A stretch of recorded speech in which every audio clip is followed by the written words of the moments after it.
Oke, selamat datang semuanya. Kali ini kita akan melakukan sebuah perjalanan, tapi bukan perjalanan ke tempat yang jauh, melainkan perjalanan ke dalam diri untuk sebuah pemahaman spiritual yang lebih dalam. Kita akan membahas tentang ma'rifatullah atau seninya mengenal Tuhan. Nah, coba deh kita mulai dengan pertanyaan ini. Sebagian besar dari kita pasti akan bilang, ya, saya percaya sama Tuhan. Tapi, pertanyaannya, apakah sekedar percaya itu sama dengan benar-benar mengenalnya? Nah, inilah inti dari pembahasan kita kali ini. Istilah kuncinya di sini adalah ma'rifatullah.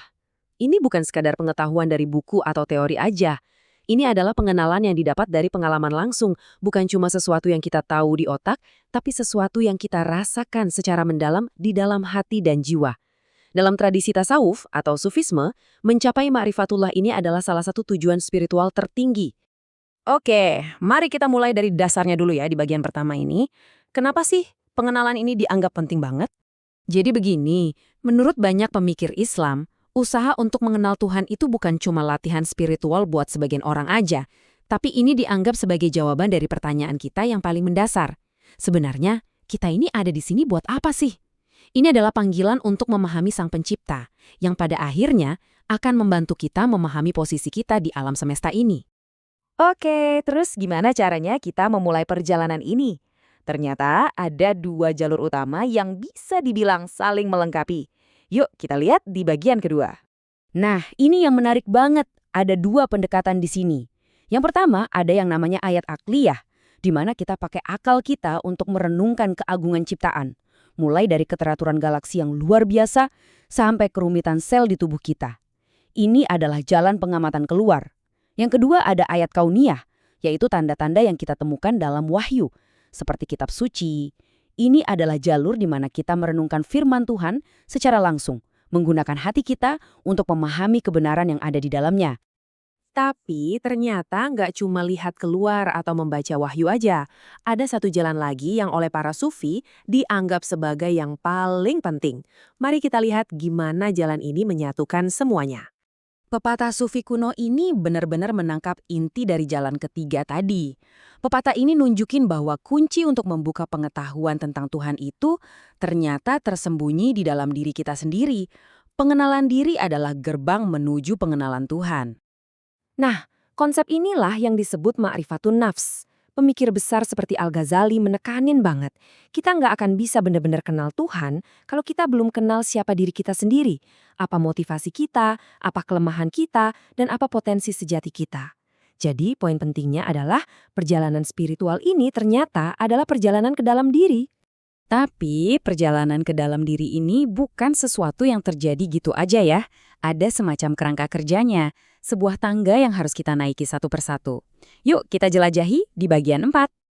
Tahapan-tahapan ini dikenal sebagai makomat. Coba deh bayangin ini seperti stasiun-stasiun spiritual, kualitas atau kebajikan yang harus kita bangun dan kita sempurnakan dengan sadar melalui usaha dan disiplin. Dan ini dia 8 makomat utamanya. Perjalanan ini dimulai dengan taubat, yaitu taubat yang sungguh-sungguh. Lalu berlanjut ke zuhud, artinya kita melepaskan diri dari kemewahan dunia yang bisa melalaikan. Kemudian ada sabar dan tawakal, yaitu kepercayaan total setelah kita berusaha semaksimal mungkin. Setelah itu ada khauf, rasa takut yang penuh hormat, dan ar-roja, harapan yang gak pernah putus akan rahmatnya. Semakin ke atas ada ridho, kepuasan penuh atas segala ketetapannya, dan akhirnya yang paling puncak, mahabbah, cinta yang tanpa syarat. Jadi, kelihatan kan polanya? Semua disiplin diri dan pengembangan karakter ini punya satu tujuan akhir, untuk membersihkan hati sampai kita bisa mencapai mahabbah. Ini bukan cinta yang mengharap balasan, tapi cinta yang murni dan tanpa pamrih kepada Sang Pencipta. Inilah puncak dari pendakian spiritual ini. Oke, terus apa dong hasil akhirnya?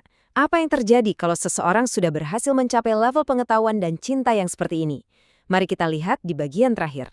Nah, disinilah kita bisa lihat perbedaan yang jelas banget antara sekedar menjadi orang berpengetahuan dan menjadi orang yang sadar. Anda bisa aja hafal semua aturan, tapi orang yang sadar itu paham tujuan di baliknya. Ini adalah pergeseran dari pengetahuan yang cuma di akal menjadi kesadaran yang ada di dalam jiwa, yang didorong oleh iman dan takwa. Kesadaran inilah yang kemudian membawa kita pada pemahaman tentang peran kita sebagai khalifah.